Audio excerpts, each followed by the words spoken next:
తాకట్లో ఉన్న మీ బంగారాన్ని విడిపించి ఆ రోజు ఆన్లైన్ రేటుకి కొంటాం. Sharma gold company. నమస్కారం, శ్రీమాత్రే నమః. ప్రస్తుతం మనతో పాటు ఉన్నారు శ్రీ విద్యాపీఠం వ్యవస్థాపకులు, గత 47 సంవత్సరాలుగా శ్రీ విద్యా ఉపాసనతో ఎంతో మందికి మంత్రోపదేశం చేసినటువంటి గురువులు శ్రీ గురు కరుణామయ్య గురువు గారు మనతో పాటు ఉన్నారండి. వారితో మాట్లాడి ఈ నవరాత్రులకు సంబంధించి మనకి ఎన్నో సందేహాలు ఉంటాయి, అవన్నీ కూడా గురువు గారి మాటల్లో విని నివృత్తి చేసుకుందాం. గురుగారు నమస్కారం అండి. శ్రీమాత్రే నమః. చాలా సంతోషం. ఎప్పుడు అమ్మవారి గురించి ఆలోచన వచ్చినా ముందు మీరు గుర్తొస్తారు. ఆ స్ఫురణ అలా కూర్చుని అంటే ఏదైనా చెప్పేటప్పుడు కూడా, అంటే నేను సోఫాలో కూర్చునేటప్పుడు కూడా నాకు గుర్తొచ్చేది మీ మాటే. ప్రతి చోట ఆవిడే ఉంటుంది, ఆవిడ ఒళ్ళోనే కూర్చున్నాను అనుకో అనే మాట చెప్పారు మీరు మొదటిసారి కలిసి. అదే ఎప్పుడు అలా గుర్తొస్తూ ఉంటుంది అనమాట చెప్పిన విషయాలన్నీ కూడా. చాలా సంతోషం మళ్ళీ మళ్ళీ మిమ్మల్ని కలవటం. గురుగారు, చాలా సందేహాలండి. ఇందులో భాగంగా నవరాత్రుల్లో ప్రతినిత్యం పారాయణంలో భాగంగా లలితా సహస్రనామ పారాయణ చేస్తూ ఉంటారు. కొంతమంది ఏమో అష్టోత్తరం చదువుతామండి మేము, మాకు ఇది బాగా రోజు అలవాటు అంటారు. అసలు ఈ నవరాత్రుల్లో ఏవి శ్రేష్టం అని చెప్తారు? అష్టోత్తరం చదువుకుంటే మంచిదా, లలితా సహస్రనామం చదువుకోవాలా? మీరు సింపుల్ గా మీకు అర్థం అవడానికి చెప్తా. 2 పెళ్లిళ్ళకి వెళ్ళారండి. ఓ పెళ్లిలో 82 కోర్సుల మీల్ పెడతారు, భోజనం 82 రకాల పదార్థాలు. రెండో పెళ్లి పాపం ఇచ్చుకోలేని వాడు పప్పు, గుత్తొంకాయ కూర, కందా బత్తలి, చిన్న చిన్న కూరలు చేసి పెట్టారు. ఇది చాలా రుచిగా ఉంది. అది ఒక్కటి సరిగ్గా లేదు, శ్రద్ధతో చేయలేదు. ఏది నచ్చుతుంది మీకు? ఇదా 82 కోర్సుల మీద 2 కూరలు చేసి రుచిగా కమ్మగా ఉన్నది ఒక్క కూర అయినా చాలు అది. సో భక్తితో చేస్తే నీకు ఒక్క నామం చదివినా చాలు. అక్కడ తీసుకొస్తున్నాం టాపిక్ని. అందుకే లలితా సహస్రనామ ఫలశ్రుతిలో ఈ నామాల్లో 1000 నామాల్లో ఒక్క నామం యొక్క ఫలితం చెప్పడానికి సాక్షాత్తు పరమశివునికి కూడా సాధ్యం కాదు. అంటే మనం ఏమనుకుంటాం, చాలా పవర్ఫుల్ కనుక. నామం ఫలితం అంటే ఎప్పుడు వస్తుంది? నామం ఫలితం శ్రీమాత అనగానే నీకేమన్నా అర్థం అవ్వాలి? ఆవిడ తల్లి. నన్ను పాలు దాక్కుండా పడుకుంటే లేపి పాలు పట్టిన తల్లి ఆవిడ. అదే నాకు జ్వరం వచ్చినప్పుడు అరిచి గీ పెట్టిన అన్నం పెట్టని తల్లి ఆవిడ. నాకు ఏది కావాలో నన్ను అడగకుండా ఇచ్చి తల్లి, అక్కర్లేకపోతే అరిచి గీ పెట్టినా ఇవ్వని తల్లి. కానీ ఆవిడ తల్లే.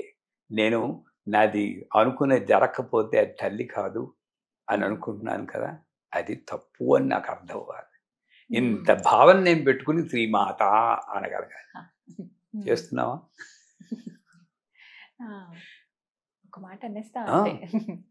ఇంకా భాస్కర్ రాయని వారి అసలు లలితా సహస్రనామం అర్థం తెలుసుకోవాలంటే ఎవరైనా ప్రవచనకర్తలు అందరూ కూడా భాస్కర్ రాయని వారు మనకి ఆదర్శం. ఒక 600 పేజీలు ఉంటుంది అది భాస్కర్ రాయని వారి భాష్యం. శ్రీమాత అన్న పదానికి ఒక 50 పేజీలు అర్థం చెప్పారు.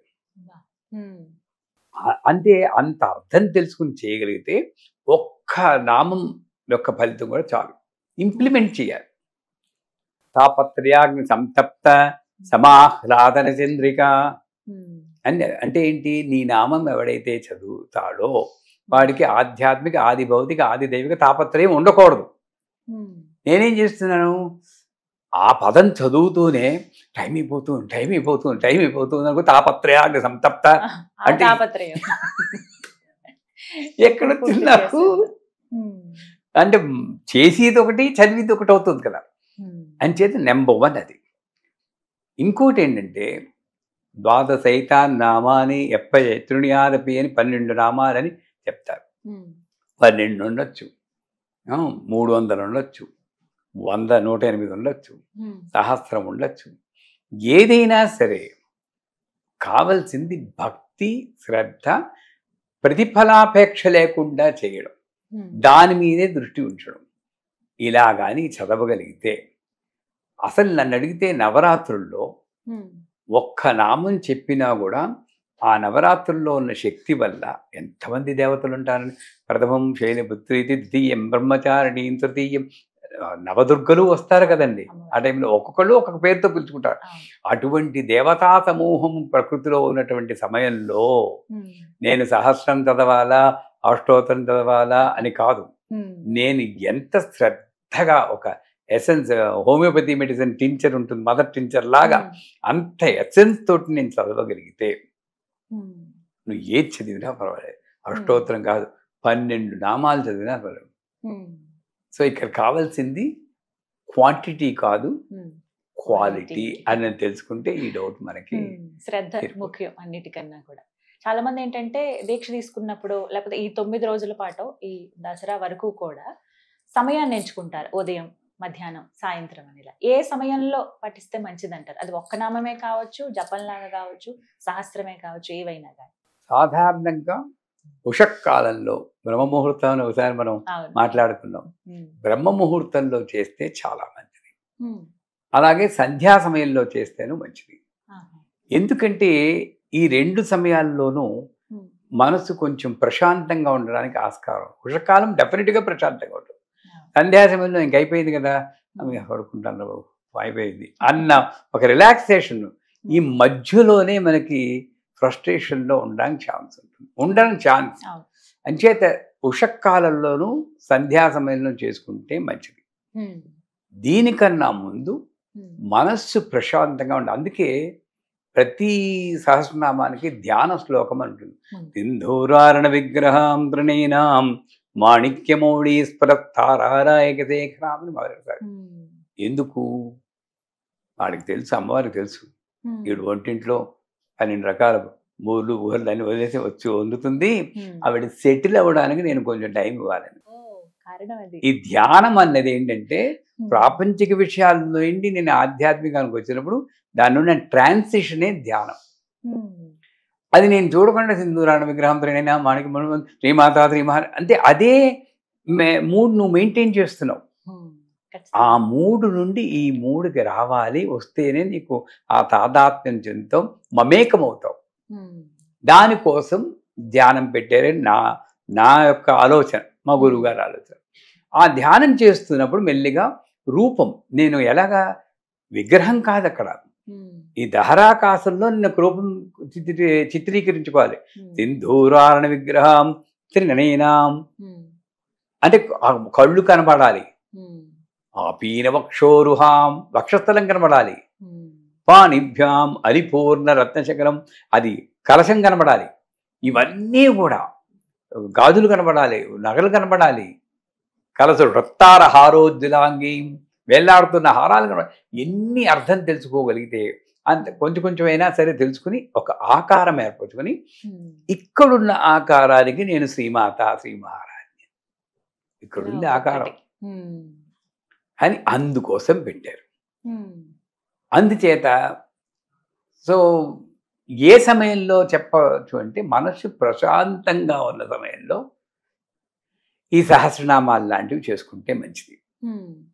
మామూలు వర్క్లో ఉన్నప్పుడు చిన్న నామం శ్రీమాత్రం శ్రీమాత్రం ఇంతకన్నా తీసుకోలేనే, అంత తీరుబడి లేదు నాకు, 3 పనులు ఉన్నాయి అని అక్కడ మాత్రం వదలకూడదు. మళ్ళీ శ్రీమాత్రేమ శ్రీమాత్రేమ శ్రీమాత్రేమ 100% సమయం మీద ఎఫెక్ట్ ఉంది.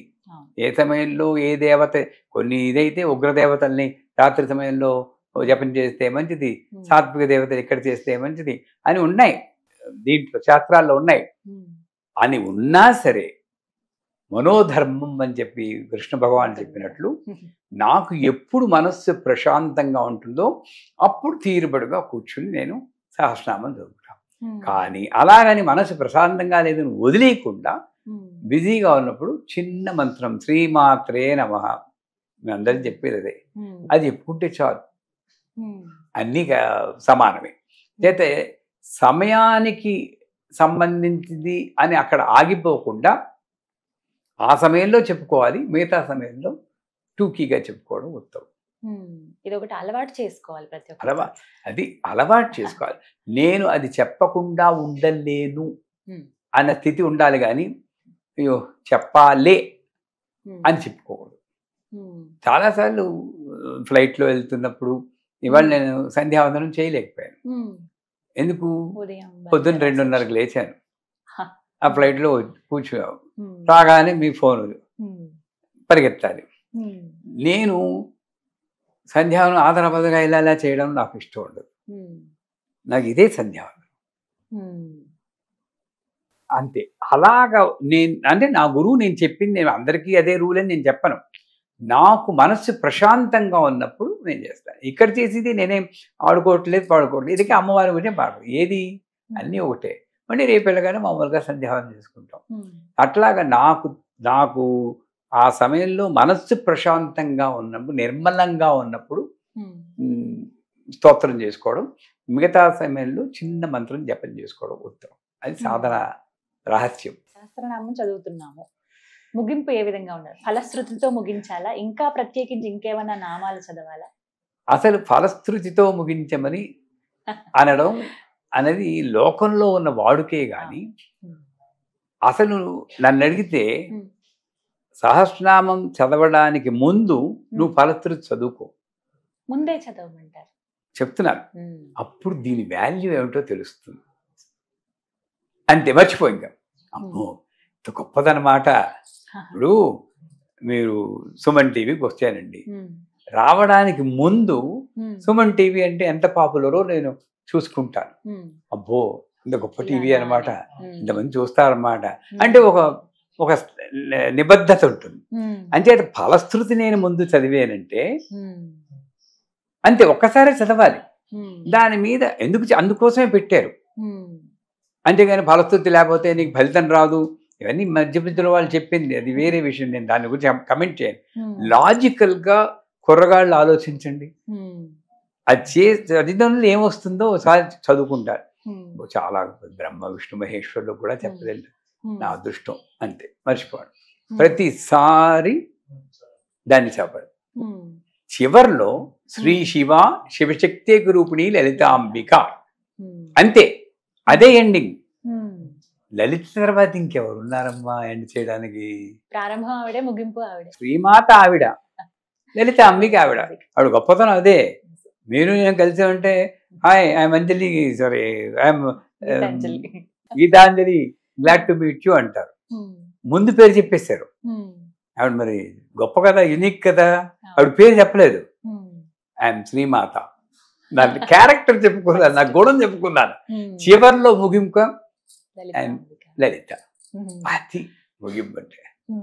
అంచేత ముగింపుకి ఫలశ్రుతి ఉండాలని నా దీంట్లో సాధనలో నేను ఎప్పుడు ఫలశ్రుతి చదవలేదు. ఒక్కసారి మీలాంటి వాళ్ళకి చెప్పడం కోసం ఇందాక చెప్పినట్టు ఒక్క నామం చెప్పడానికి కూడా శివుడికి అందుకొని చదివేనేమో, కానీ ఈ గంధంతో చేస్తే ఇది వస్తుంది, పుష్పంతో చేస్తే ఇది వస్తుంది, బిల్వపత్రాలతో చేస్తే ఇది వస్తుంది చదివి విరుక్కున్నాను. నేను ఎప్పుడు కూడా దానికోసం చేస్తే ఇది వస్తుంది ఈ జన్మలో నేను చేయలేదు.